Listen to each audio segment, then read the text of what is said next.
ચૂંટણી કમિશનર રાજીવ કુમારે ઈવીએમની વિશ્વસનીયતાનું રક્ષણ કર્યું. ચૂંટણી કમિશનર રાજીવ કુમારે તાજેતરમાં પ્રેસ કોન્ફરન્સ દરમિયાન ઇલેક્ટ્રોનિક વોટિંગ મશીનો એટલે કે ઈવીએમ મશીનની વિશ્વસનીયતા અને સુરક્ષા અંગેની ચિંતાઓને સંબોધિત કરી તેમણે ભારપૂર્વક જણાવ્યું કે ઈવીએમમાં કોઈ પણ અવિશ્વસનીયતા અને ખામી સૂચવવા માટે કોઈ પુરાવા નથી ને આ મશીનો સુરક્ષિત અને ચેડાપ્રૂફ છે. કુમારે હાઇલાઇટ કર્યું કે હાઈકોર્ટ અને સુપ્રીમ કોર્ટ વિવિધ ચુકાદાઓમાં સતત ઈવીએમ મશીનની અખંડિતતાને સમર્થન આપતા આવ્યા છે. તેમણે જાહેરને ખાતરી આપી છે કે ઈવીએમ મશીનમાં વાયરસ અથવા બગ દાખલ કરવાની કોઈ શક્યતા નથી. આ મશીનો દ્વારા અમાન્ય મતદાન કરવાની કોઈ શક્યતા નથી. તેમણે ચેડા અને રેકિંગના આરોપોને બિનમૂલ્યવાન ગણાવ્યા.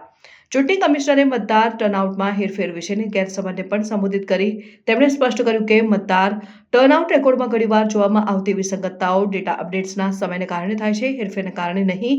કુમારે ભારતની ચૂંટણી પ્રક્રિયાની પારદર્શકતા અને મજબૂતતાને ભારપૂર્વક જણાવ્યું કે ઈવીએમ મશીન મતગણતરી માટે ફૂલપ્રૂફ ઉપકરણો તરીકે ડિઝાઇન કરવામાં આવ્યા છે. શંકાઓને વધુ દૂર કરવા માટે ચૂંટણી પંચે ગણતરી પ્રક્રિયાની વિગતો દર્શાવતી પ્રક્રિયા ચાર્ટ જાહેર કરી જેમાં સુરક્ષા અને પારદર્શકતા પગલાં દર્શાવવામાં આવ્યા છે. કુમારે ભારતની ચૂંટણીને સોનાનું ધોરણ તરીકે સંબોધિત કરીને ખાતરી આપી કે સિસ્ટમ ઉચ્ચતમ અને અખંડિતતાના ધોરણોને જાળવવા માટે ડિઝાઇન કરવામાં આવી છે.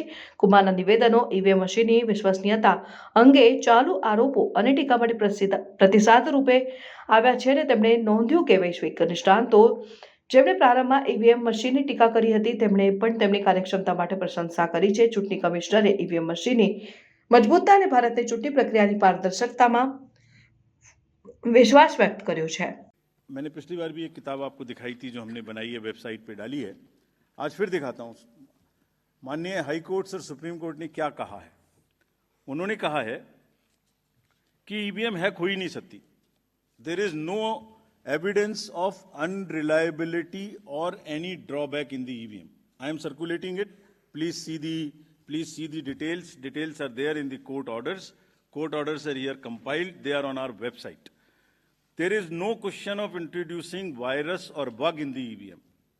There is no question of invalid votes in the EVM. No rigging is possible. High Court and Supreme Court is saying continuously in different judgments which are here. No alteration in results is possible by activating a Trojan horse or a virus. Evidence inspires confidence of the court that they are tamper-proof. What else can be said? EVMs are foolproof devices for counting.